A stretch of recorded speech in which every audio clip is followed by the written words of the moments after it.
Dobar dan vsem. Govorimo zdaj o vektorjih v koordinatnem sistemu. Torej, imamo en vektor in ga lahko damo v en koordinatni sistem xy. Torej, v tem koordinatnem sistemu ta vektor bo imel dve komponenti, vx in vy. Sedaj tukaj sem napisal vx in vy kot vektorja, ker je res, da če naredimo vektorsko vsoto tega in tega, dobimo prav tega po pravilu paralelograma. Ampak drugače lahko mislim na ta vx in na ta vy tudi kot skalarje. V smislu, da ta vx lahko mislim kot koordinato x te točke in ta vy kot koordinato y te točke.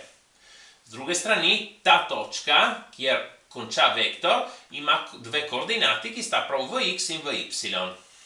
Torej, moj vektor v ga lahko tudi zapišem tako, z dvema koordinatama. Sedaj, imamo nekatere bolj pomembne vektorje, ki jih vzamemo po konvenciji.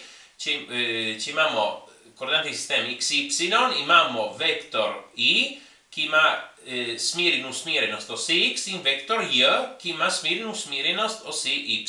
In oba imata dolžino ali modul enak 1. Sta dolga 1.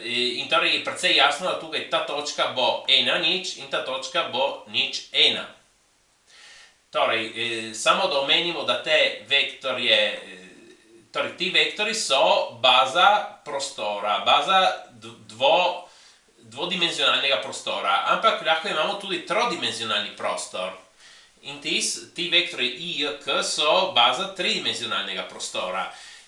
Podobno kot prej, torej imamo vektor y, ki ima isto smer in usmerjenost kot os x, j kot os y in k kot os z.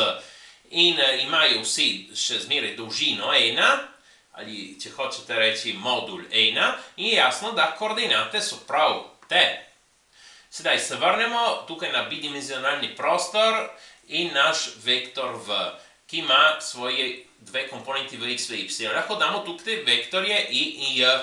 Sedaj, ta vx, ta vektor, ki sem ga imel tukaj, ga lahko mislim kot produkt vektorja in skalarja.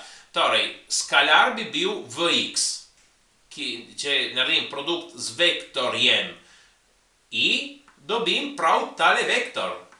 Tale, tukaj. Isto tukaj, če naredim produkt vektorja in skalarja, skalar je vy, vektor je j, dobim tale vektor. In potem, kot smo že videli, vektorska vsota tega in tega mi da moj začetni vektor. In torej je precej jasno, kako lahko zapišemo vektor v. Poleg tega zapisa z dvema koordinatama lahko napišemo kot vx i plus vy j. Torej, vx, vy sta skalarja in j sta vektorja. Lahko zapišemo tako. Zdaj je precej jasno, lahko tudi nekako preverimo, da napišemo na dolgo to. Torej, namesto i dam 1, nič, namesto j dam nič 1. In potem, če moram narediti produkt vektorja in skalarja od tega skalarja s tem vektorjem, pomnožim posebej vsako koordinato. Če pomnožim z nič, dobim še zmeraj nič. Če pomnožim z 1, tukaj dobim vx, torej vx nič. In tukaj na isti način nič vy. Potem moram sešteti ta dva vektorja in naredim tako, da seštevam posebej komponente x in komponente y. In torej dobim vx, vy. Prav to, ja. Vidimo še to, modul vektorja, dolžina vektorja, kako jo lahko izrazimo s komponentami.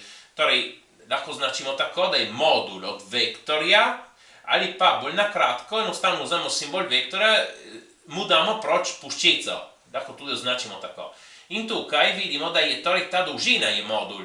In to je hipotenuza pravokotnega trikotnika, ki ima vx in vy kot katete. In torej je jasno, da je ta modul velja kvadratni koren od vx na drugo plus vy na drugo po Pitagorovem izreku.